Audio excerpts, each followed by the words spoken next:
you got to go with the trends. It's all about hashtag power on Twitter. That is what that platform promotes.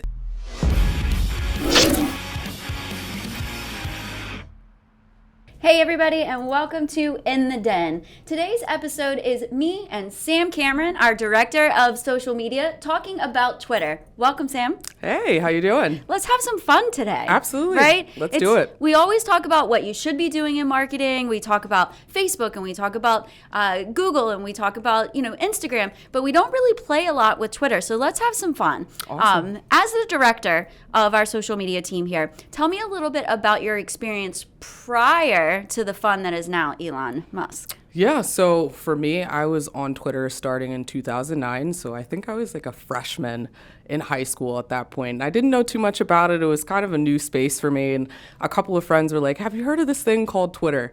And I was like, all right, I'm going to give it a try. So I made my first account.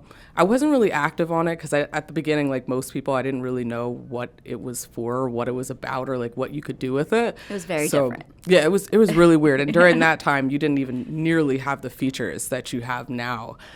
So it took me probably another 2 years before I really was like, wow, Twitter's this really interesting space where you can kind of put these ideas out there and you can just have conversations with people and just kind of share opinions that you might not have necessarily had if you're on like Facebook or Instagram during that time. Yeah. But I loved the openness of it. I loved the fact that I could kind of just say whatever I wanted. Like I remember this one tweet that ended up getting like 50 retweets. And back then I was like, this is so cool for me in high school. And I literally tweeted something like, I really want some Oreos. And the fact that like all these people collectively agreed with that one opinion, that was literally you could see the power. Yeah, exactly. I could see it. And to be able to be in a space where you could do whatever you want, say whatever you want, and there really weren't many repercussions other than Twitter jail, which was more than 100 tweets in an hour. I think you would like be banned for a little bit from tweeting because you were tweeting too much. Yeah. But it was such a fun time back then. I can definitely say it was a new feature. It was a new space that I fell in love with. Yeah, I've always been shocked when I like meet someone and they're like, oh, I'm a Twitter person. I've talked about it on the show before how I tried and it just wasn't my jam. Like no matter how much I tried to get into it. But there are so many people that I talk to and they're like, oh yeah, the way I get my news is Twitter. The way I find out what's going on in the world is, through Twitter. So now let's kind of fast forward because Elon Musk has been quoted as saying that he hates advertising. Yes. So it could be super problematic for advertisers or people that do depend on the platform to get out in front of other businesses or in front of their clientele. What are your thoughts and feelings around Elon Musk being a leader inside of Twitter now? I think he has a lot of interesting ideas. I think that at some point Twitter did need somewhat of a revamp. It started becoming uniform in a sense, but I definitely think some of the stuff that he's willing to risk has impacted businesses. It's impacted the way that people view Twitter, and kind of the space that was once fun and energetic and creative is kind of become competitive. It's become a place of popularity, and people might have an opinion on something and not necessarily be fact-checked. There's a lot of misinformation that's flying around out there, and a lot of people, they feel like they should be validated in the way they feel just based off of how many likes and retweets they have and how much engagement they're getting. And even to the point of him unbanning accounts that were once taken down for violating Twitter's policies or saying things that were inappropriate, and him kind of giving them a second chance, if you say. Even that can be extremely dangerous on a platform as versatile and as a platform where you can say and do whatever you want. That power is insane. It definitely is. And like you said, we live in a world where fake news and deep fakes and all of this stuff are becoming more prevalent, and even fact checkers sometimes can't tell the difference, and they can't follow the trail. So I know one of the things that he's doing, or that we'll say Twitter is doing, is giving businesses the ability to have free ads. Yes. But there's a little bit of a catch there. They have to spend at least $500,000, right, which Twitter is giving back to them. Do you think that this incentive is going to make advertising on the platform a viable option now that they're putting that out there? I mean, for large corporations, which a lot of them, one of the really interesting things and facts about Twitter is that the Super Bowl is like their biggest advertising spend day. And there's a reason for that because, you know, everybody's online during the Super Bowl.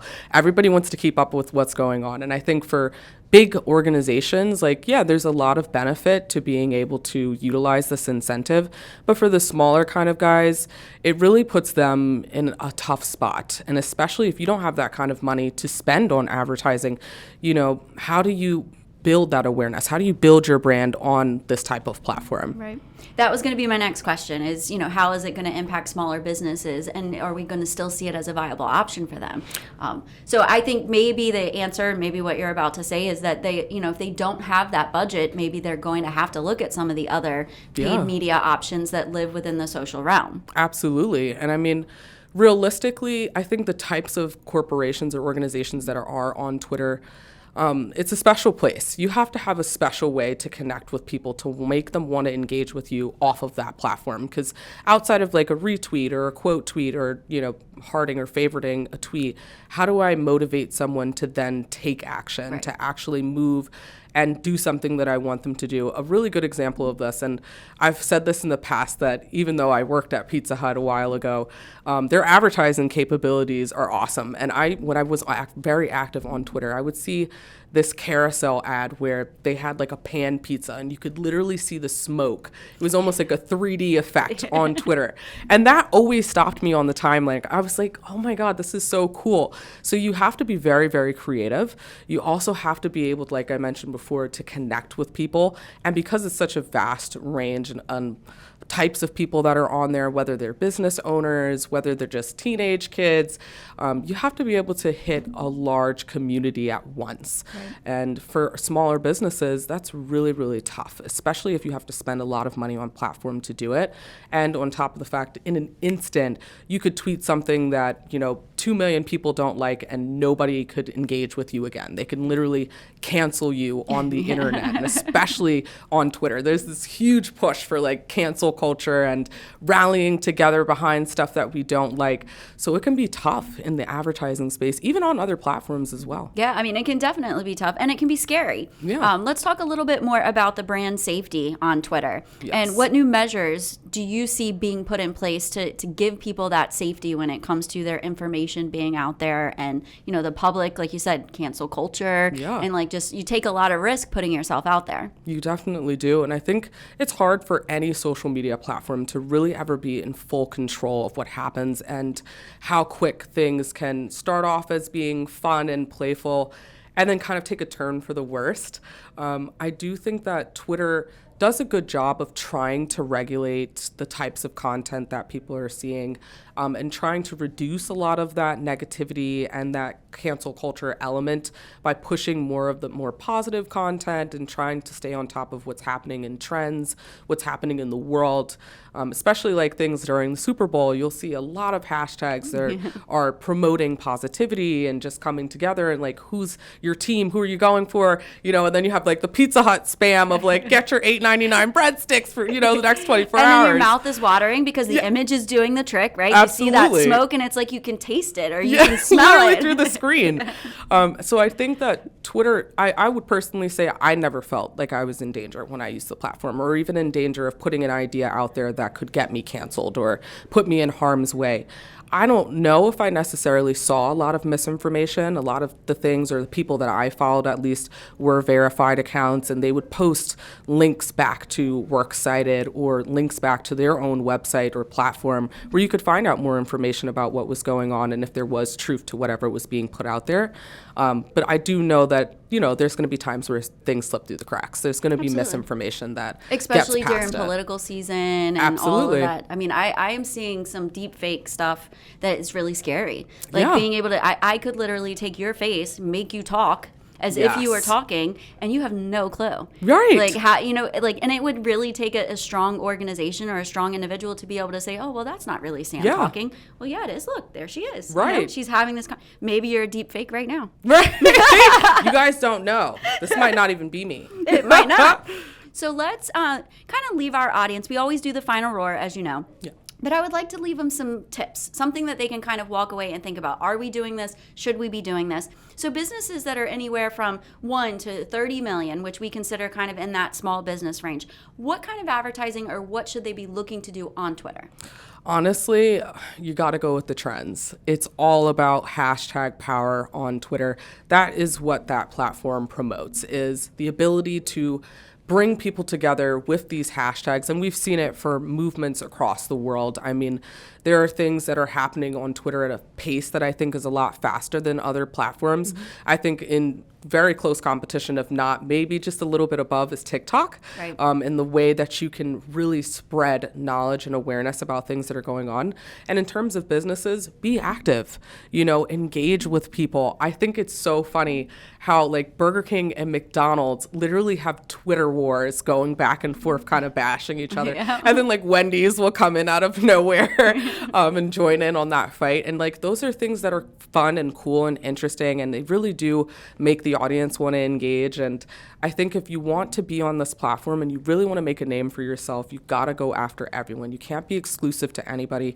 You have to try to make your content as available and accessible to everyone, and follow people, talk to people, have conversations. You'd be surprised the power of having a big company in a thread with that verified check and then getting all of those retweets, or even before the verified check step, even though now you can literally buy into it, but before when you couldn't, if you just had content and you were pushing it and responding back to people and liking people, they would start to follow you organically just because they love that level of engagement and attentiveness that these major corporations often can't provide. Yeah, and I think it is so important what you had said in the beginning about staying on top of the trends and being a part of them. And a lot of businesses shy away from that, right? They're afraid of whatever the hashtag is, and like, it doesn't relate to my business, but it does relate to your audience. If it didn't relate to your audience, it wouldn't be trending. Exactly. And what was trending this morning, probably only half of that is still trending now. Right. Because it is so fast and it changes. So there's always that opportunity to connect. And I am such a fan of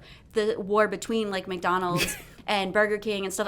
There's so many memes like, we'll do it your way and you'll love it. And it's like, just, it's a lot of fun. So my tip to the audience is don't be afraid to have fun. Don't be afraid to take that deeper level of engagement with your audience and be a part of the trends that are happening, because you can bet people are paying attention and they want to talk about the things that everyone else is talking about. And there's a way for you to incorporate your business into that. Absolutely. So, well, Sam, thank you so much for joining us. Thank you. And we will see you guys next time here in the Den.